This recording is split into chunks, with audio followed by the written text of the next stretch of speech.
ഗസയിൽ സമാധാനം പുനഃസ്ഥാപിക്കാൻ യുഎസ് പ്രസിഡന്റ് ഡൊണാൾഡ് ട്രംപിന്റെ നേതൃത്വത്തിൽ രൂപവൽക്കരിച്ച പീസ് കൗൺസിലിൽ പങ്കാളിയായി ഖത്തർ. ട്രംപിന്റെ സാന്നിധ്യത്തിൽ ഖത്തർ പ്രധാനമന്ത്രിയാണ് ഇതുമായി ബന്ധപ്പെട്ട രേഖയിൽ ഒപ്പുവച്ചത്. ഇസ്രായേൽ ഹമാസ് സംഘർഷം അവസാനിപ്പിച്ച മേഖലയെ സുരക്ഷിതമാക്കാൻ യുഎസ് മുന്നോട്ട് വെച്ച 20 ദിന പദ്ധതിയുടെ ഭാഗമായാണ് board of peace. Muhammad Abbas ആണ് വിവരങ്ങൾ നൽകാനായി ചേരുന്നത്. അബ്ബാസ്, ഗസയിൽ ഇസ്രായേൽ ആക്രമണം ആരംഭിച്ച അന്നു മുതൽ സമാധാന ശ്രമങ്ങൾക്ക് വേണ്ടിയും വെടിനിർത്തൽ നടപ്പിലാക്കുന്നതിനു വേണ്ടി മുന്നോട്ട് വന്ന രാജ്യങ്ങളിൽ പ്രധാനപ്പെട്ട ഒന്ന് അത് ഖത്തറാണ്. അങ്ങനെ ഒരു രാജ്യം ഈ സമാധാന സമിതിയിൽ അംഗമാകുന്നത് അത് എത്ര കണ്ട് പ്രതീക്ഷ നൽകുന്നതാണ്? എന്ത് ഇമ്പാക്റ്റ് ആവും ഖത്തറിന് ഇവിടെ ഉണ്ടാക്കാൻ സാധിക്കുക അബ്ബാസ്?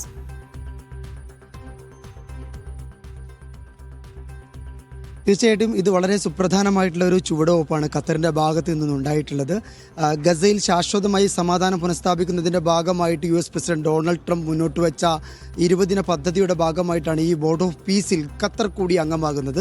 ഏതാനും മണിക്കൂറുകൾക്ക് മുമ്പാണ് ഇതിൽ ഒപ്പുവെച്ചതായിട്ടുള്ള വിദേശകാര്യ മന്ത്രാലയത്തിൻ്റെ വാർത്താക്കുറിപ്പ് വന്നത്.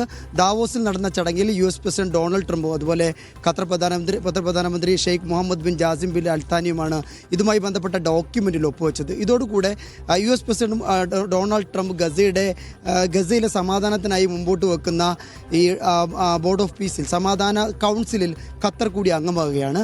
ഇതിൽ എടുത്തു പറയേണ്ട സംഗതി പ്രധാനപ്പെട്ട 3 കാര്യങ്ങളാണ് ഇതിൽ നമ്മൾ ശ്രദ്ധിക്കേണ്ടത്. ഒന്ന്, ഗസയുടെ പുനർനിർമ്മാണം ഇതിൽ വളരെ പ്രധാനപ്പെട്ട ഒരു സംഗതിയാണ്. അതിനുവേണ്ടി കൂടിയാണ് ഈ ബോർഡ് ഓഫ് പീസ് ഉണ്ടാക്കുന്നത്.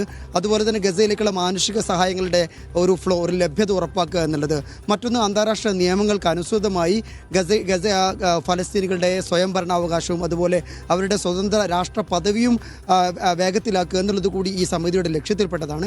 ഏതായാലും ഖത്തർ ഈ ഗസയുടെ ഭാവിയെ സംബന്ധിച്ചിടത്തോളം വളരെ സുപ്രധാനമായ ഒരു കരാർ തന്നെയാണ് നിലവിൽ യുഎസ് പ്രസിഡന്റ് ഡൊണാൾഡ് ട്രംപിൻ്റെ നേതൃത്വത്തിൽ മുന്നോട്ട് പോകുന്നത്. അതിന് ഒരുപാട് പരിമിതികളുണ്ട്, ഇത് നമ്മൾ നേരത്തെ ഒരുപാട് പറഞ്ഞതാണ്. എങ്കിൽ പോലും ഒരു അന്താരാഷ്ട്ര തലത്തിൽ ഒരു ഇൻ്റർനാഷണൽ ലെവലിലുള്ള ഒരു സുപ്രധാന ബോഡിയായിട്ടാണ് യുഎസ് പ്രസിഡന്റിൻ്റെ ഈ പീസ് ഓഫ് ബോർഡിനെ കണക്കാക്കപ്പെടുന്നത്.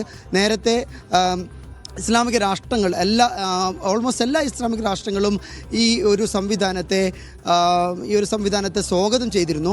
UAE, അതുപോലെ ഈജിപ്ത് അടക്കമുള്ള അറബ് രാജ്യങ്ങൾ, കുവൈത്ത്, ഒമാൻ, ഈ രാജ്യങ്ങളെല്ലാം ഇതിനെ സ്വാഗതം ചെയ്തിട്ടുണ്ട്. അഥവാ ഗസയിൽ ശാശ്വതമായ സമാധാനത്തിലുള്ള വഴിയൊരുക്കുക എന്നുള്ളത് തന്നെയാണ് വളരെ പ്രധാനപ്പെട്ട സംഗതി. അറബ് രാഷ്ട്രങ്ങൾ ഒന്നടങ്കം അതിനെ വളരെ പോസിറ്റീവായിട്ട് കൺസ്ട്രക്റ്റീവായിട്ടുമാണ് ഇത്തരം കാര്യങ്ങൾ നോക്കിക്കാണുന്നത്. ട്രംപിൻ്റെ 20 ദിന സമാധാന പദ്ധതി ഈ ഇസ്രായേലും അതുപോലെ ഹമാസും തമ്മിലുള്ള വെടിനിർത്തലിൻ്റെ ഒക്കെ ഘട്ടത്തിൽ പറഞ്ഞതാണ്.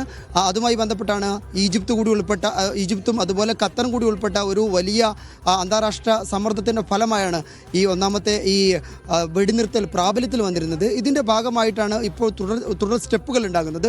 യുഎസ് പ്രസിഡന്റിൻ്റെ നേതൃത്വത്തിലാണ് ഷർമു ഷെയ്ഖിൽ ഉച്ചകോടിയിൽ ഇതുമായി ബന്ധപ്പെട്ട സമാധാന ശ്രമങ്ങൾ നടന്നുകൊണ്ടിരുന്നത്.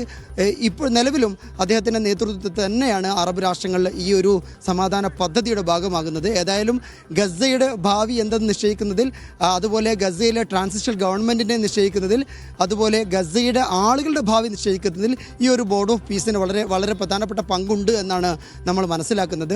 ഗസയിലൊരു ടെക്നോക്രാറ്റ് ഭരണകൂടം വരുന്നു നമ്മൾ കേൾക്കുന്നുണ്ട്. അതുമായി ബന്ധപ്പെട്ട കാര്യങ്ങൾ മുന്നോട്ട് പോയിക്കൊണ്ടിരിക്കുകയാണ്. ഖത്തറടക്കമുള്ള രാജ്യങ്ങളിൽ നിന്നുള്ള ആളുകൾ പ്രതിനിധികൾ അതിലുണ്ട്. ഏതായാലും ഒരു ട്രാൻസിഷൻ്റെ സമയത്താണ് നിലവിൽ ഗസയുള്ളത്. അതേസമയം ഇസ്രായേലിൻ്റെ ആക്രമണം നടന്നുകൊണ്ടിരിക്കുന്നുണ്ട് എന്നും നമുക്കറിയാം. ഏതായാലും ഗസയിലെ മനുഷ്യരുടെ ഫലസ്തീനികളുടെ ഭാവിയെ സംബന്ധിച്ചിടത്തോളം വളരെ സുപ്രധാനമായ ഒരു ചുവടുവെപ്പാണ് ഈ യുഎസിൻ്റെ നേതൃത്വത്തിൽ നടന്നുകൊണ്ടിരിക്കുന്നത്. അതിലാണ് നിലവിൽ ഖത്തർ അതുമായി ബന്ധപ്പെട്ട രേഖയിലാണ് ഖത്തറിൽ സൈൻ ചെയ്തിരിക്കുന്നത്.